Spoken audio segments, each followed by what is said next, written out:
Le football est imprévisible les amis, que ce soit sur et en dehors du terrain. Quand on parle par exemple aujourd'hui des cas de Marcus Rashford et de Alphonso Davies, on pouvait pas penser pour le premier qu'il pourrait quitter Manchester cet hiver pour potentiellement renforcer un FC Barcelone qui a galéré à inscrire Pau Victor et aussi Dani Olmo, mais ça pourrait bien être réalité sur certaines conditions. Et de l'autre côté, pour Alphonso Davies, personne ne pouvait penser qu'il allait finalement prolonger son contrat de plusieurs années avec le Bayern, club avec lequel il a tout gagné et plusieurs fois, avec lequel il arrivait pourtant en bout de course et d'aventure, et surtout il était annoncé avec insistance du côté du Real Madrid pour l'accueillir libre cet été 2025. Donc aujourd'hui, nouvelle vidéo les amis sur l'actualité Barça-Real Madrid et parler des cas de Marcus Rashford et Alphonso Davies. Je vous laisserai me dire en commentaire ce que vous pensez d'avance de la non-venue potentielle de Davies au Real Madrid et la venue potentielle de Rashford au FC Barcelone, parce que là je pense qu'il y a beaucoup à dire et que ça pourrait changer beaucoup de choses pour l'avenir à court terme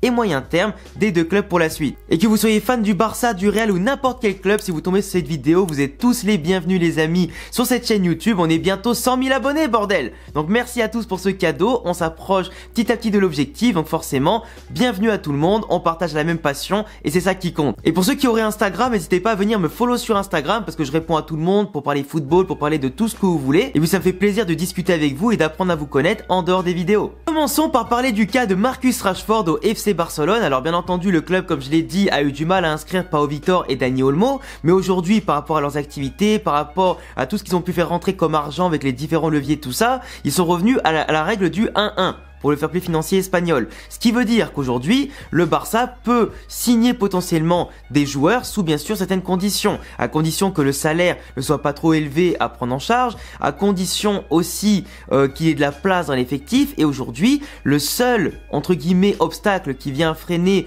une possible venue pour 6 mois de Marcus Rashford, c'est actuellement le cas de Ansu Fati, qui bloquerait un potentiel départ, qui croit toujours, malgré son statut, entre guillemets, de joueur pas désiré par Flick, qui a de base eu quelques espoirs mais finalement qui ont été éteints par ses mauvaises prestations en match comme à l'entraînement, plus les nombreuses blessures évidemment qui ont un petit peu freiné un potentiel retour à un top niveau, avec beaucoup de rechutes tout ça. Bah aujourd'hui Ansu Fati continue de croire en son avenir au Barça, lui qui était quand même annoncé à l'époque comme le successeur de Messi, comme le potentiel nouveau joueur international ultra fort de Barça, avant qu'il subisse de graves blessures, avant qu'il ne s'écroule et qu'il ne revienne plus à haut niveau, qui n'arrive même plus à percer après durant ses prêts à d'autres équipes, etc.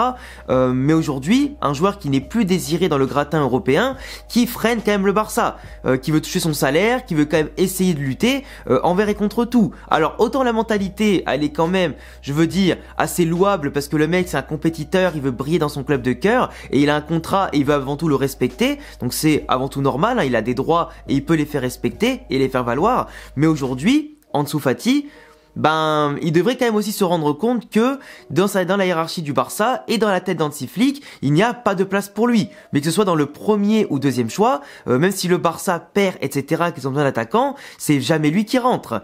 T'as toujours des milieux de terrain qui vont lui passer devant, t'as des jeunes autres que lui qui vont lui passer devant, des attaquants même comme Ferran Torres qui lui passent devant, ou même Pau Victor simplement. Donc aujourd'hui, quand t'es plus le 3e, 4e, 5e, 6e ou 7e choix, quand t'es un joueur qui a de l'ambition, avant tout c'est de jouer au football. C'est pas de cirer le banc et lutter pour rien. Faut savoir aussi, certes avoir de l'ambition, mais aussi être confronté à ses propres limites et comprendre que tu n'as pas le niveau tactique, tu n'as pas le niveau physique et technique de satisfaire les plans du coach et d'aider tes coéquipiers de la meilleure des façons.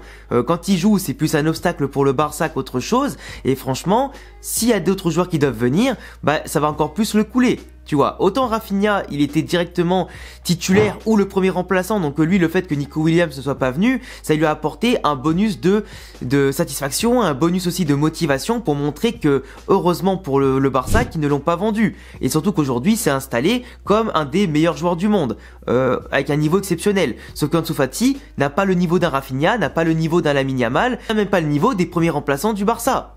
Donc forcément, aujourd'hui, bloquer la venue d'un Marcus Rashford qui quand même, en termes de niveau marketing, économique et en termes aussi de niveau sportif globalement, et par rapport aussi aux besoins sportifs du Barça à certains postes, globalement, Ansu Fati n'a pas ce niveau-là, n'a pas ce niveau de compétence. Après, pour revenir plutôt sur Marcus Rashford, imaginons qu'Ansu Fati soit vendu ou prêté, que ça libère la place pour Marcus Rashford. À mon sens, je sais pas si c'est une belle recrue. Je vais m'expliquer. Rashford, ça fait depuis 2015 qu'il est footballeur professionnel à Manchester United, il a connu qu'un seul club et la Premier League. Le championnat le plus compétitif du monde, c'est un joueur en plus qui a un profil assez grand, qui est quand même assez, malgré son côté un peu longiligne, qui sait quand même répondre à l'impact physique de la Première Ligue, quelqu'un qui a une polyvalence quand même dans son jeu de base, qui peut être intéressant dans un football de transition, dans un football qui joue de manière très rapide, comme le fait Manchester United, qui n'a jamais vraiment dominé ses débats, qui n'a jamais vraiment eu un jeu de domination depuis le départ d'Alex Ferguson, qui a des joueurs et différents profils d'entraîneurs qui ont eu du mal à instaurer une patte au fil des saisons, et c'est vrai que Marcus Rashford a surtout connu depuis ses débuts l'instabilité, que ce soit au niveau tactique, au niveau des différents postes qu'il a occupés, que ce soit à la pointe de l'attaque ou parfois sur les côtés, que ce soit avec différents coéquipiers qui se sont succédés à ses côtés, différents plans de jeu avec 3-4-3, 4-2-3-1, 4-3-3, 4-4-2, et forcément c'est un joueur qui a connu énormément de choses, mais comme je le répète, tout sauf de la stabilité. Au Barça, même si tu as les entraîneurs qui se succèdent, tu as constamment, entre guillemets, de la stabilité parce que l'effectif ne change pas tous les 2-3 saisons, la tactique, ça reste globalement du 4-3-3 ou alors un système de jeu basé sur la possession. Donc en général, tu as toujours cette patte qui est au Barça, avec un peu plus de verticalité suivant les coachs, que ce soit avec Xavi, Luis Enrique, Flick, etc. Mais globalement, c'est un peu la même chose. Donc ça fait que les joueurs au Barça, qui pour certains sont un noyau dur de la Masia ou des joueurs qui ont connu ce noyau dur et qui sont inculqués les mêmes valeurs, bah forcément, tu as plus de points de repère dans un club comme le Barça que à Manchester United. Et avoir un contexte de domination, un contexte où tu auras beaucoup le ballon, un contexte où tu pourras plus réfléchir à tes occasions. Marcus Rashford, je pense pas que c'est un crétin sur le terrain et je pense pas que c'est un joueur de base ultra maladroit. Donc si tu l'installes dans un contexte où il peut s'incorporer, où il peut jouer techniquement, où il peut montrer sa palette de joueurs qui peut marquer des buts de la tête, avoir en tout cas cette capacité de vitesse aussi, de prendre les espaces, de combiner avec ses coéquipiers, je pense qu'il peut être intéressant. Par contre, sachant que je suis la Première Ligue depuis quand même quelques années, pour pas dire plus de 20 ans quand même, parce que depuis que je suis tout petit, je mate le football en général, surtout la Liga espagnole, c'est vrai, par rapport à ma famille espagnole, tout ça, mais c'est vrai que la Première Ligue, je l'ai suivie depuis que j'ai 9-10 ans, et aujourd'hui j'en ai quand même 29. Donc Marcus Rashford, je l'ai connu dès ses débuts, je l'ai connu dans son évolution, et c'est vrai que depuis 3-4 ans, Marcus Rashford, même dans des périodes où Manchester est un peu meilleur qu'aujourd'hui, parce qu'aujourd'hui c'est la démontada totale, c'est hyper inquiétant. Même dans des petits matchs, Marcus Rashford peine à faire des différences. Que ce soit par le dribble, que ce soit par la vitesse, que ce soit dans le placement, les combinaisons, il est totalement perdu le bonhomme. Ce n'est plus lui l'un des premiers choix des coachs, ce n'est plus lui qui est capable de réveiller Manchester tel un leader. Il a eu une belle période où il marquait quasiment tous les matchs, où il était vraiment en concurrence avec les meilleurs joueurs du monde à son poste, mais ça n'a pas duré longtemps. Et c'est un joueur aujourd'hui qui mentalement est touché, voire peut-être brisé, un joueur qui n'a pas su surmonter les obstacles de la difficulté, qui n'a pas su tirer cette équipe vers le haut quand il en fallait le plus besoin, quelqu'un qui a beaucoup raté, quelqu'un qui malheureusement n'a pas mérité la confiance qu'on lui a accordée par rapport à d'autres joueurs qui performent entre guillemets à Manchester. Quand je dis performer à Manchester, vu le contexte, c'est pas forcément facile, mais c'est clair que un contexte comme Manchester, ça peut aussi démoraliser certains joueurs. Le mec, il est formé à Manchester, si je dis pas de bêtises, il brille depuis qu'il est petit là-bas, il brille en tant que jeune de base, et forcément ton club de cœur qui coule, ça peut t'affecter en tant que supporter déjà, mais en plus quand t'es un joueur qui contribue à faire couler ça, je peux comprendre que quand tu mets pas un pied devant l'autre et qu'en plus tu perds ta place en sélection anglaise en termes de titulaire, tout ça, je peux comprendre que mentalement ça te touche. Mais aujourd'hui, Rashford n'a pas cette mentalité gagnante et n'a peut-être pas le profil et des garanties à tous les niveaux qui convient au Barça. Je pense qu'il y a des profils aujourd'hui pour le Barça qui correspondent davantage à leurs besoins.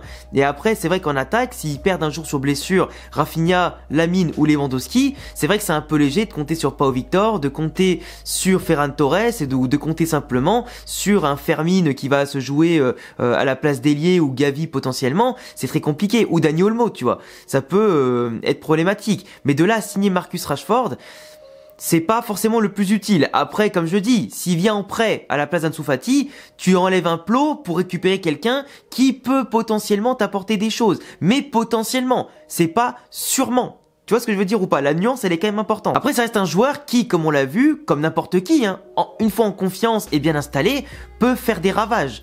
Mais le Marcus Rashford qui est en confiance, il date quand même d'il y a 4-5 ans. C'est pas le Marcus Rashford d'il y a 2-3 ans ou de maintenant. Ça fait que réveiller un joueur d'il y a 4-5 ans qui était à son plein potentiel, ça remonte quand même à loin. Et là, le pari, il est quand même plus causé. Même si le Barça, au niveau du pari, simplement une grosse partie du salaire à prendre en charge, à mon sens, ça reste quand même un renfort qui peut plus te faire perdre des choses que t'en faire gagner. Tu vois, surtout quand t'as la forme de Rafinha et Lamine Yamal, qui peuvent enchaîner la plupart des matchs titulaires. Un Marcus Rashford qui jouerait que 20-30 minutes par-ci par-là, je suis pas convaincu que dans ce Barça-là, t'as une véritable plus-value. Après, vous me direz ce que vous en pensez. Mais pour moi, certes, c'est mieux qu'avoir Ansu Fati. Mais est-ce que c'est mieux de l'avoir sur le terrain que d'autres joueurs repositionnés ou simplement installés suivant les tactiques, etc. Je suis pas convaincu. Donc pour moi, il y a des chances que ça se passe, Marcus Rashford au Barça. Je dirais qu'il y a peut-être 7 chances sur 10 que ça arrive de manière ultra surprenante. Mais est-ce que sportivement, je note ça de manière intéressante? Pour moi, c'est un 3 sur 10. Après, pour finir la vidéo, pour parler du cas Alphonso Davies, à mon sens, il s'est très clairement servi du Real Madrid pour monter les enchères. Un joueur qui de base a tout gagné en Allemagne et plusieurs fois avec le Bayern, là avait la porte ouverte pour aller au Real Madrid, le plus grand club du monde et de l'histoire du football, franchir un palier de plus par rapport au Bayern et pourquoi pas aller remporter de nouveaux trophées, aller chercher quelque chose dans un nouveau championnat, une nouvelle culture, un nouveau défi pour la deuxième et dernière partie de sa carrière, parce qu'il est encore très jeune, parce qu'il a encore pourquoi pas une marge de progression, que peut-être avec Xabi Alonso au Real Madrid, il va trouver cette place de piston qui pourra encore plus le faire décoller plutôt qu'être simplement un arrière gauche de base dans une défense à 4, et pour moi, il avait en tout cas tout ce qu'il fallait apporter au Real Madrid. Certes, en termes de profil défensif, c'est pas le meilleur défenseur du monde, mais offensivement, est-ce qu'il peut apporter dans ses projections, sa vitesse, ses replis, ou ce qu'il peut apporter même physiquement et techniquement, on n'avait pas eu ça au Real Madrid, peut-être depuis Marcelo, tu vois, en termes de qualité offensive et tout. C'est un mec qui peut dribbler, il peut marquer, il fait beaucoup de passes décisives. Certes, il a eu quelques blessures à un moment donné, mais il s'est réimposé aujourd'hui au Bayern comme un titulaire en puissance, et quand il a marqué l'an dernier contre le Real, je me suis dit ça y est, on a retrouvé le Alphonso Davies vraiment impressionnant, qui est vraiment inarrêtable, une fois en confiance et bien installé. Et aujourd'hui, Davies, qui était annoncé arriver avec juste une prime à la signature et gratuit pour le Real Madrid, bah forcément, moi je suis dégoûté de pas l'avoir. Et le fait que le mec demandait 15 à 20 millions d'euros de salaire par an, ouais, c'est un peu abusé. Et si le Bayern est prêt à lui donner, bah écoute, tant pis pour nous, tant mieux pour eux. Et à ce moment-là, bah qu'il le garde, et puis le mec, il fera toute sa carrière au Bayern Munich, c'est comme ça. Et franchement, c'est un peu dommage parce qu'au Real Madrid, là aujourd'hui, t'as Ferland Mendy qui est pas en odeur de sainteté, qui certes a encore du contrat avec le Real Madrid, je crois jusqu'à 2026 ou 2027, qui a certes un profil défensif, mais à mon sens, qui ne progresse plus, qui ne fait que régresser et qui aurait mieux fait d'être vendu cet été. Mais si Alphonso Davies ne vient pas, sachant que Fran Garcia en ce moment monte un peu en puissance, qu'on parle peut-être d'un retour de Miguel Gutiérrez de Gérone, pour 8 millions d'euros vu l'option que le Real Madrid a dans son contrat, ben aujourd'hui ça fait un peu chier parce que Ferland Mendy, bon, c'est le seul qui défensivement peut apporter des garanties à plein niveau, mais à plein niveau, pas aujourd'hui à demi-niveau ou aussi peu en confiance que maintenant. Surtout que derrière après, Alphonso Davies pouvait apporter autre chose en termes de niveau quand même que Fran Garcia. Et encore plus que Miguel Gutiérrez. Mais après bon, honnêtement, Alphonso Davies ne vient pas, on récupère Miguel Gutiérrez. Après ça dépendra ce que le prochain coach dira entre Ferland Mendy et Fran Garcia sur qui il va garder. Mais clairement, moi ça me fait quand même chier de perdre Alphonso Davies par rapport à tout ce qu'il représentait, la stature du truc, même au niveau, tu vois, du rayonnement commercial économique, c'est pas mal, tu vois, tout comme Marcus Rashford, j'ai oublié ce détail là, mais Marcus Rashford, pour vendre des maillots avec le public anglophone et tout, c'est parfait pour le Barça. Tout comme pour nous, ça pouvait toucher un public un peu canadien, etc. Ça aurait pu être pas mal. Mais ce que je veux dire, c'est qu'au-delà de tout ça, sportivement, Alphonso Davies, c'était clairement le meilleur choix au poste de latéral gauche ou piston gauche pour le Real Madrid à court, moyen et long terme. Miguel, c'est très bien aussi parce qu'il a bien progressé côté Gérone, mais c'était encore autre chose. Après, pourquoi pas, si Xabi Alonso vient du côté de Leverkusen, s'il peut amener dans ses valises, même s'il a bientôt 30 ans, Grimaldo, franchement, moi je serais très content. je serais très content. Mais après, à voir ce que le Real Madrid peut faire, parce que Grimaldo, c'est quand même un mec, comme je dis, qui a bientôt 30 ans, donc recruter les mecs qui ont bientôt 30 ans, c'est pas la politique spécialement du Real Madrid. Après, espagnoliser, c'est aussi un projet de Florentino Pérez, mais avec déjà Miguel Gutiérrez à moindre coût, ça pourrait être pas mal, parce qu'il coûterait beaucoup moins cher qu'un Grimaldo. Et surtout, Grimaldo, il a un passif avec le Barça. Donc forcément, c'est pas aussi la politique de ramener d'anciens joueurs de la Masia au Real Madrid. Même si le joueur Grimaldo a déjà affirmé que le Real Madrid était un club qu'il appréciait beaucoup. Mais forcément, les solutions, à part Alphonso Davies, il y en a pas 15 000. Il y a soit Gutiérrez, soit Grimaldo, soit garder Fran Garcia et Mendy. Donc enfin bref, je vous laisserai me dire en commentaire ce que vous en pensez, mais pour moi Alphonso Davies c'est juste servi du Real Madrid pour faire grimper son salaire et un petit peu nous entuber. Enfin voilà, tant pis pour lui, parce que c'est pas nous qui allons regretter la venue d'un autre joueur, c'est plutôt le joueur qui va regretter de ne pas signer au Real Madrid, et vous le verrez qu'il en parlera plus tard un jour. Mais en tout cas voilà, je vous laisserai me dire en commentaire ce que vous pensez des cas Davies et Rashford, et puis vous abonner, cocher la cloche, mettre le petit pouce bleu, et à bientôt les amis pour d'autres vidéos. Ciao.